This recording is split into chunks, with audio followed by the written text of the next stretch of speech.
Hello everyone. So last classல வந்து நம்ம என்ன பார்த்தோம்னா வந்து partial molar properties அதில் வந்து chemical potential, so variation of chemical potential with respect to pressure and temperature பார்த்தோம். So we just recap it quickly. So partial molar properties எதுக்கு வரும்னா வந்து any extensive property xன்னு வச்சுக்கிறோம்.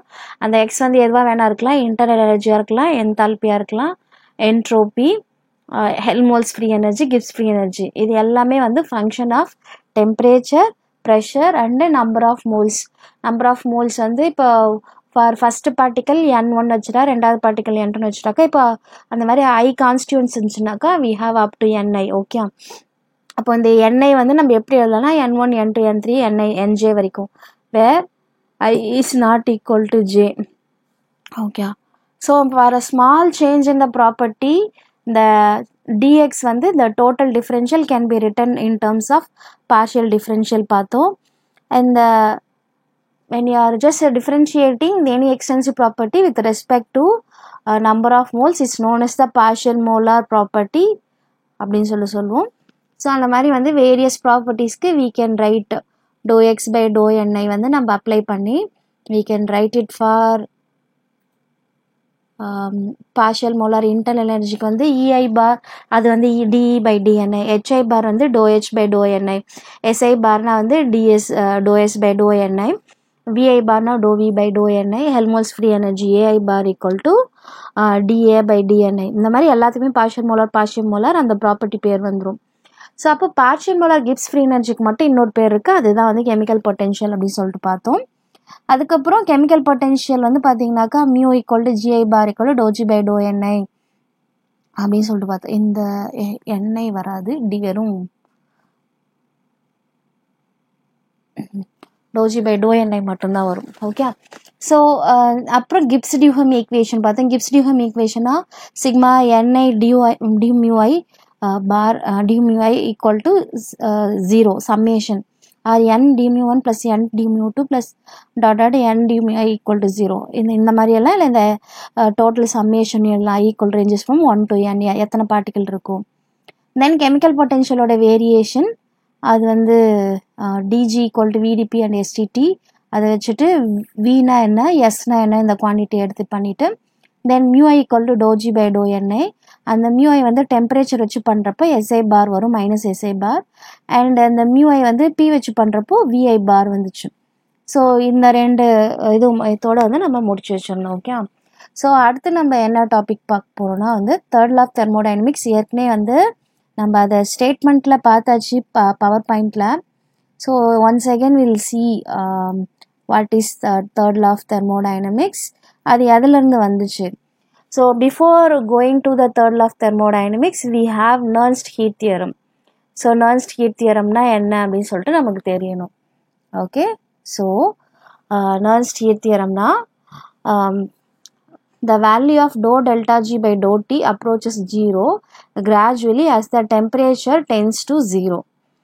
ஸோ இது வந்து Gibbs-Helmholtz equation. I'll write it once again. Okay,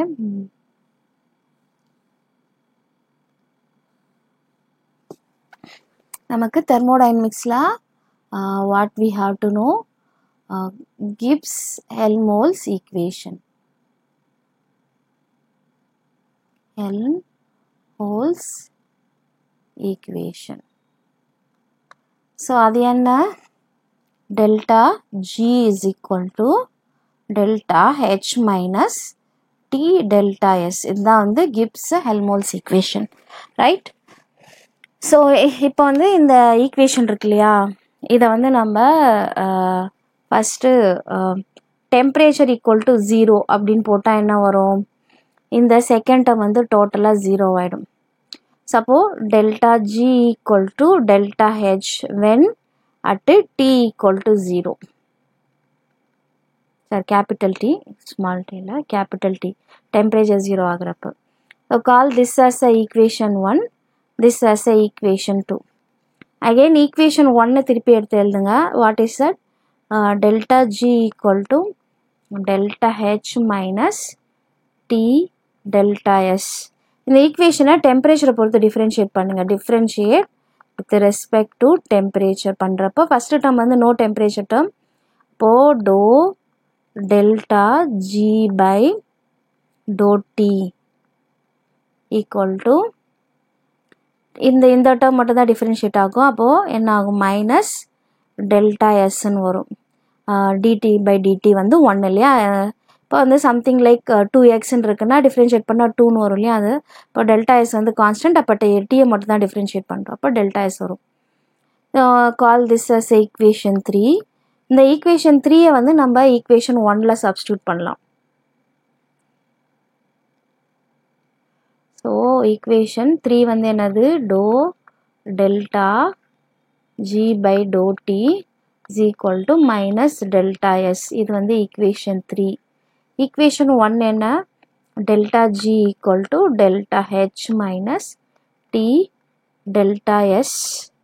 இது நீங்கள் இந்த delta s வேல்யூ வந்து ஏற்கனவே மைனஸ் இருக்குது, மைனஸோட கொண்டு போய் எனக்கு சப்ஸ்டியூட் பண்ணால் அந்த ஈக்குவேஷன் வந்து ப்ளஸ் ஆகிடும். அப்போது delta g equal to delta h plus dou delta g by dou t அப்படின்னு சொல்லிட்டு வரும்.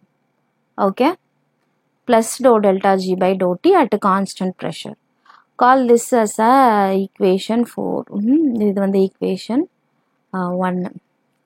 again நம்ம equation என்ன சொல்லியிருந்தோம், at t equal to 0 delta g becomes delta h அப்படின்னு சொல்லியிருந்தோம்.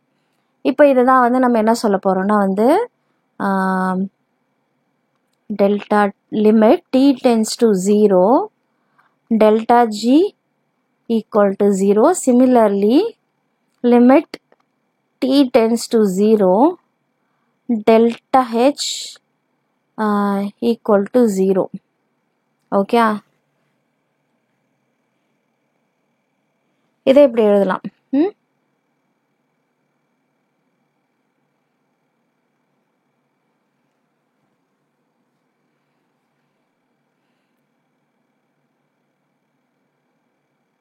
அடுத்து இந்த ஈக்குவேஷன் இது வந்து call this as a equation 5.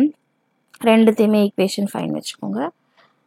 அடுத்து திருப்பி எடுத்து எழுதுங்க. இந்த limit t tends to 0 delta g equal to 0. Okay, இது நம்ம டெம்பரேச்சர் பொறுத்து ஒன்றத்தை வந்து நம்ம டிஃப்ரென்ஷியேட் பண்ணுறோன்னு வச்சுக்கோங்களேன். அது வந்து என்ன வரும், limit t tends to 0 dou t of delta g equal to 0. இதை நம்ம என்னதுலாம் மைனஸ் டெல்டா எஸ்னா மைனஸ் சைன் இந்த 0 பக்கம் காமிச்சிட்டனால ப்ளஸ் டெல்டா எஸ் ஆகிடும். அப்போது dou delta G by dou T நமக்கு என்னன்னு தெரியும், limit t tends to 0 dou delta G by dou T வந்து டெல் எஸ்ன்னு தெரியும். அப்போது டெல் எஸ் ஈக்குவல் டு 0ன்னு தெரியும். Call this as a equation 6. Okay, இது வந்து ஈக்குவேஷன் 5a எடுத்த மாதிரி எடுத்து, இல்லைன்னா 5aன்றது டெல்டா ஜி ஈக்குவல் டு 0 இதை கொண்டு வந்திருக்கும். அதுக்கப்புறம் அடுத்த ஈக்குவேஷன்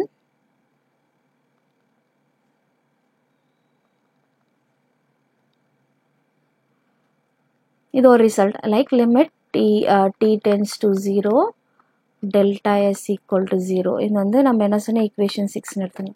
அடுத்து ஈக்குவேஷன் 5b எடுத்துக்கோங்க. Limit t tends to 0 delta h equal to 0ன்னு சொல்லியிருந்தோம். இட்ஸ் ஈக்குவேஷன் 5b எடுத்துக்கோங்க. இதை டிஃப்ரென்ஷியேட் பண்ணுறோம் with respect to temperature. Limit t tends to 0 dou delta h by dou t equal to 0. இது என்ன சொல்லணும்னா இந்த டோட்டல் குவான்டிட்டியை டெல்டா சிபின்னு சொல்லுவோம். அப்போது லிமிட் t tends to 0 இது delta C P equal to 0. Call this as equation 7. Like சிம்பிளாக புரியணுனாக்கா நம்ம செகண்ட் ஈக்குவேஷன் இருந்துச்சு இல்லையா, ஈக்குவேஷன் 2 என்னது, ஈக்குவேஷன் 2 வந்து delta G equal to delta H. Okay, so இதை எப்போ லிமிட் t tends to 0 இது வந்து ஈக்குவேஷன் 2ன்னு வச்சுருந்தோம் இல்லையா.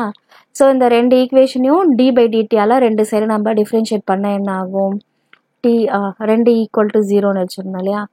So limit t tends to 0. இப்போ இந்த பக்கமும் dou delta G by dou T equal to dou delta H by dou T equal to 0. Okay, இந்த dou delta G by dou T தான் வந்து என்னன்னு சொன்னோம், டெல்டா எஸ் மைனஸ் டெல்டா எஸ்ன்னு வரும். ஜீரோக்கு ஈக்குவேட் பண்ணுறப்போ மைனஸ் என்ன அந்த பக்கம் காமிச்சா, இப்போ delta S equal to 0. Again limit T tends to 0, dou delta H by dou T வந்து இது Kirchhoff law, delta C P equal to 0. இப்போ இது ஒரு ஈக்குவேஷன், இது ஒரு ஈக்குவேஷன் தான் வந்து 6 and 7 சொல்லியிருந்தேன். ஓகே, ஸோ இதுதான் வந்து நம்மளோட நர்ன்ஸ்டிகர் தியரம். நர்ன்ஸ்டிகர் தியரம் என்ன? So when the temperature approaches 0, the delta S approaches 0, delta Cp also approaches 0. இதுதான் வந்து நர்ன்ஸ்டிகர் தியரம். ஓகே, நர்ன்ஸ்டிகர் தியரம் வந்து என்னது? when limit t tends to 0, dou delta G by dou T equal to 0.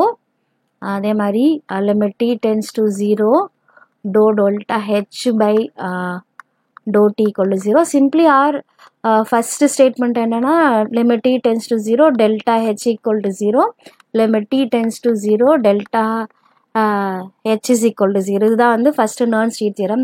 இந்த Nernst-Heat theoremத்திலிருந்து தான் நம்ம third law of thermodynamics கொண்டு வரோம். So third law of thermodynamics இந்த Nernst-Heat theoremலேருந்து எப்படி வரும்னா, limit t tends to 0, delta S equal to 0ன்னு சொல்லியிருப்போம். Then இதை நம்ம வந்து இன்டகிரேட் பண்ணுவோம். இன்டகிரேட் பண்ணுறப்போ S ranges from 0 to S. Okay, அப்போ அப்படி பண்ணுறப்போ லிமிட் டி டென்ஸ் டு 0, நீங்கள் இதை இன்டகிரேட் பண்ணுறப்போ எஸ்ன்னு வரும். எஸ்ஸுக்கு லிமிட்ஸ் போடுறப்போ எஸ் மைனஸ் 0 எஸ் மட்டும் வரும். அப்போ limit T tends to 0, S equal to 0. இதுதான் வந்து third law of thermodynamics. Third law of thermodynamics என்ன? At absolute 0 Kelvin, the entropy of யாரோடது? perfectly ordered crystalline substance. Okay, ஒரு perfect crystalோட entropy வந்து 0.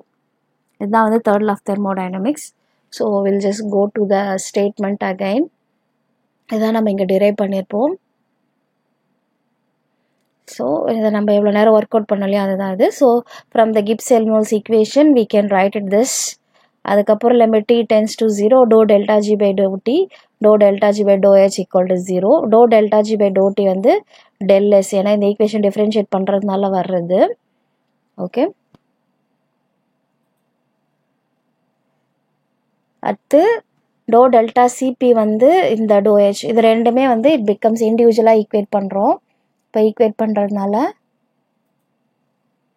ரெண்டும் தனித்தனியாக வந்து 0 ஆகுது. தென் இதை இன்டகிரேட் பண்ணுறப்போ delta S equal to 0, delta C P equal to 0. அப்போ ஸ்டேட்மெண்ட் ஆஃப் தேர்ட்ல வந்து என்னென்னா, at absolute 0 temperature the entropy of a perfectly ordered crystalline substance will have 0 entropy. Okay, அப்போ என்ன நீங்கள் ஞாபகம் வச்சுன்னா 0 கெல்வின் 0 என்ட்ரோபி வந்து 0. யாரோடது? Perfect crystalline solid, not a gas or liquid. சாலிட்ஸ்லேயே நமக்கு நிறைய இருக்குது, அமார்ஃபஸ் சாலிட் இருக்குது. ஆனால் crystalline solid, perfectly ordered crystalline சாலிட்னா வந்து அந்த உங்களுக்கு இருக்க அந்த ஆட்டம்ஸோட லொக்கேஷன் எக்ஸாக்டாக தெரியும். இப்போ அந்த மாதிரி இருக்க கிறிஸ்டலைன் சாலிடோட என்ட்ரோபி வந்து 0 ஆகிடும். எப்போ? 0 கெல்வின்ல. ஓகே, அப்போ 3 கண்டிஷன் ஞாபகம் வச்சுக்கணும். பர்ஃபெக்ட் கிறிஸ்டல் சாலிடாக இருக்கணும், 0 கெல்வின் இருக்கணும், அதனோட என்ட்ரோபி வந்து 0வாக இருக்கும். இதுதான் வந்து third law of thermodynamics. Okay, so அதுக்கப்புறம் வந்து நம்ம என்ன பார்க்க போகிறோம்னா, we are going to see the fugacity. இல்லை தனி நெக்ஸ்ட் வீடியோவில் போட்டாலும் போடலாம். Okay, so how long I have recorded. So maybe சின்ன கான்செப்டாக வில் ஜஸ்ட் fugacity கொஞ்சம் டைம் எடுக்கும்னு நினைக்கிறேன்.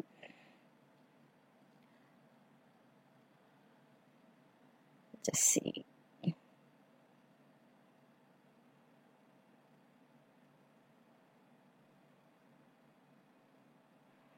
So we just recorded for 15 minutes. Okay, maybe இது சின்ன வீடியோவாக இருக்குது. தேர்டில் மட்டும் நம்ம எடுத்துக்கிற மாதிரி வச்சுக்கலாம். ஃபியூகாசிட்டி நெக்ஸ்ட் வீடியோவில் பார்ப்போம். ஸோ ஏதாச்சும் இதில் டவுட் இருந்துச்சுன்னா you can put it in the comments. So thank you very much.